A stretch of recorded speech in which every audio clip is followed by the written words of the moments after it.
students, myself Vijay Pratap Singh. Now today we will start our new topic. It should be written in front of you. Income, determination and multiplier. This is our chapter name, and now we have to read what is the topic. Important topic will come inside. With the help of this chapter we have to revise now. And listen what I will explain in front of you. You have to listen carefully and learn. And one more thing about that, you have to make a note, and it should be very important part for your syllabus. Now I written in front of you determination of equilibrium level of income. So listen once again. Determination of equilibrium level of income. With the help of that we can able to know level of income. Now according to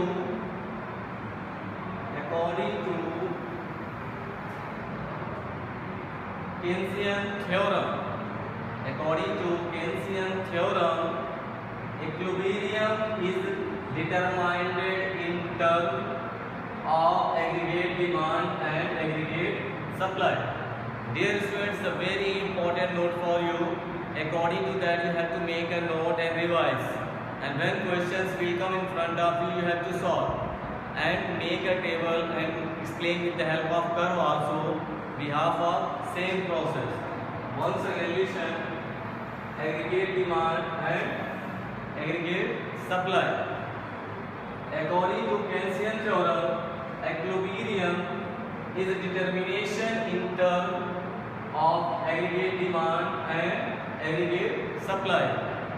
In previous lecture and previous video, I had told you about aggregate demand and aggregate supply. Now I have written in front of you aggregate demand and aggregate supply. Aggregate demand we can able to denote it with the help of AD, and aggregate supply AS. It should be written in front of you. So aggregate demand equal to aggregate supply. According to that we have to solve and we have to know each and everything. One more thing, aggregate demand equal to aggregate supply, but we know very well aggregate demand equal to C plus I. C is the consumption plus I equal to investment. At the place of AS we can able to write C plus I. Okay, and AS aggregate supply equal to C plus S. C means consumption plus S saving. This is the important formula in front of you I have written. This is a very important part of your syllabus. Behalf of that you can able to solve your questions and you have to calculate each and every topic. If you will know this formula and all topics will be clear, then you can able to do your work in the proper way. Once again listen. According to Keynesian theorem, equilibrium is determined in terms of aggregate demand and aggregate supply. After that, in front of you, I have written one formula: aggregate demand equal to aggregate supply. And now next one is given: aggregate demand equal to consumption plus investment. C consumption, I investment. Next one is that AS aggregate supply equal to consumption plus saving. This is the three topics in front of you. It is a very important part for you. Clear? Now come on the next topic. Therefore S equal to I, because aggregate demand and aggregate supply at equilibrium. S equal to I, at the place of C and C should be equal. Now we can say S equal to I, saving equal to investment, because aggregate demand equal to aggregate supply at equilibrium. This is the situation. According to that, we have to prove when aggregate demand equal to aggregate supply, then supply equal to investment. You have to know this topic and note it anywhere. It's an important topic. You have to revise and learn. Now next one is given in front of you.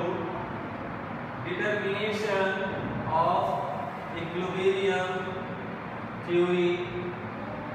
Okay, yes and I approach. Now we have to know about the yes and I. We are going to start new topic between same chapter. Determination of equilibrium through yes and I approach.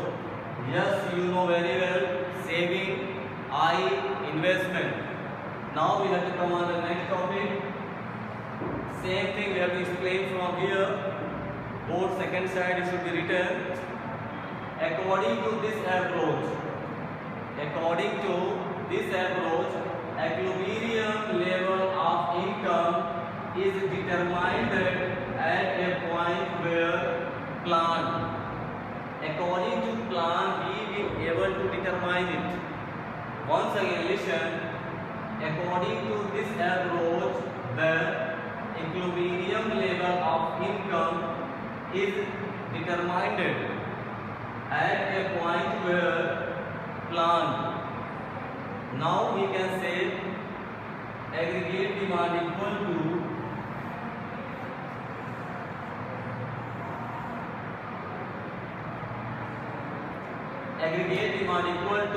C plus I, consumption plus investment. Now you have to know aggregate demand equal to consumption plus investment. Here, after that, and aggregate supply equal to C plus S, consumption plus saving. We can write it also and or. But therefore, if aggregate demand is equal to aggregate supply, if this is the coming behalf of our topic, aggregate demand equal to aggregate supply, then we can able to know consumption plus investment equal to consumption plus saving. This is the very important topic. You have to know and clear it. Consumption plus investment equal to consumption plus saving, or we can say yes equal to I. We can able to denote it. Means saving equal to investment, and here we have calculated also saving equal to investment in the both function. Okay, that's why we have to know both. One is a very important part for your syllabus. Now write it and make a note. It should be very important topic for you. And next topic is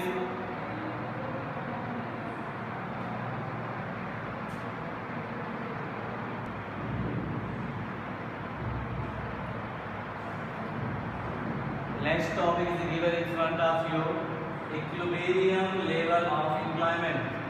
Now we are going to know equilibrium level of employment. With the help of that, we have to read what is the equilibrium level of employment according to our income determination and multiplier. So now come on the topic.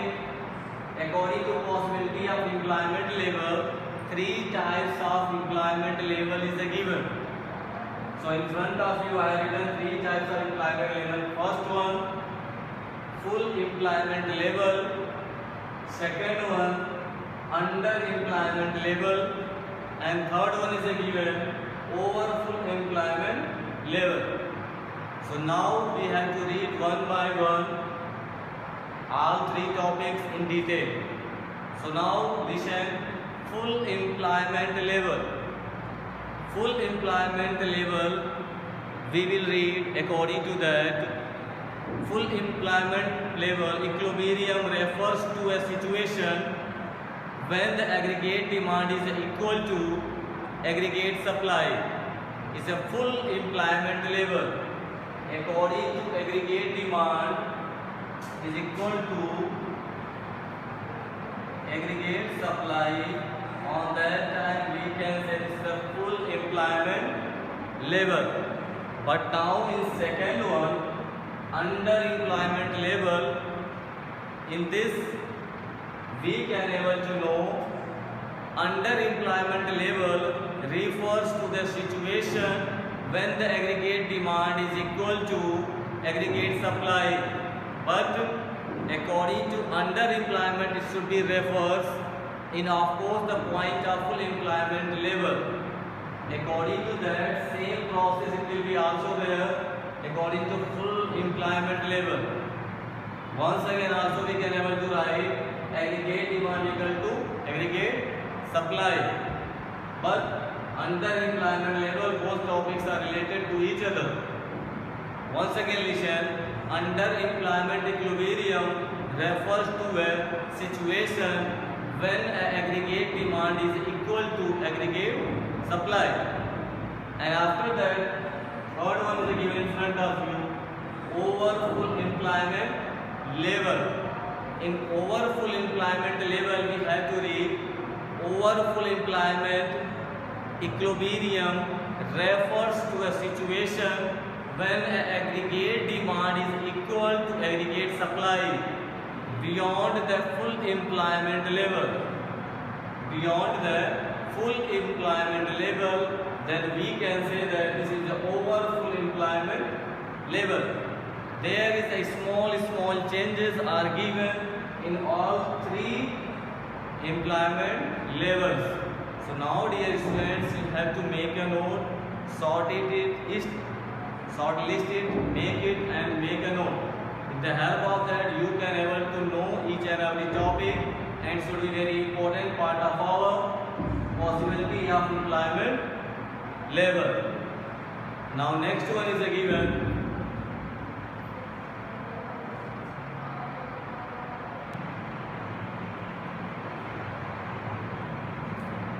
Now our next topic is a classical theory and now Keynesian theory.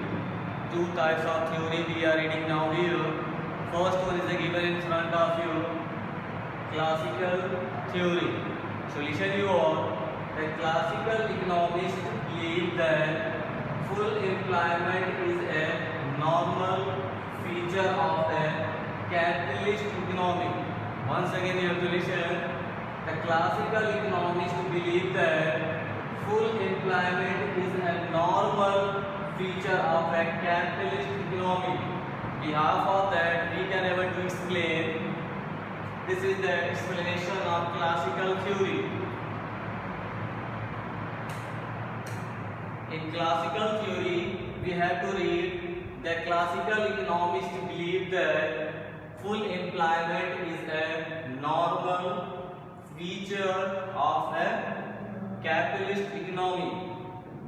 According to that, when we have to explain these things, we have to assumption two types of assumption we are getting in front of you.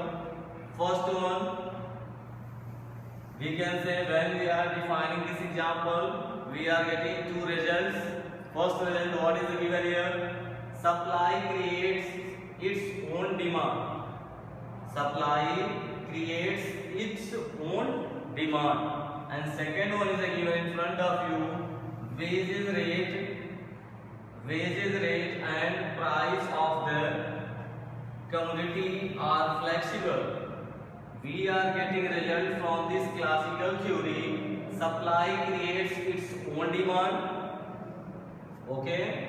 And next one we are getting wages rate and price of the commodity are flexible. So what we are getting? Commodities are flexible according to their price and rate. Once again listen, classical theory. The classical economists believe that full employment is a normal feature of a capitalist economy. According to this theory, we are getting two results we are getting in front of here.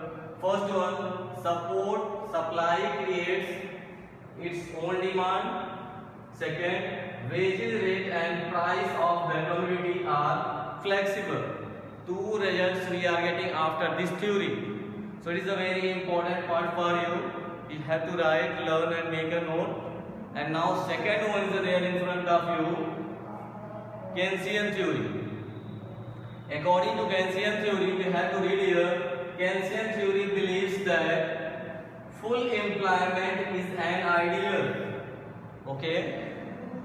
Believes that full employment is an ideal situation, but economy can be in equilibrium even at less than full employment level. That's why this is the importance of Keynesian theory. After that Keynesian theory, we had got two assumptions, this result. First one is given in front of you. Demand creates its own supply. Demand creates its own supply. Second, wage rate and price of the commodity are fixed. We are getting two results. Once again listen. Demand creates its own supply. First one is given here. Second one, wages rate and price of the commodity are fixed. With the help of two theory, these results we are getting, and both are very important part for your syllabus. That's why you have to make a note and listen, and it is a very important part for me and you also. That's why you have to write and make a note. Thank you.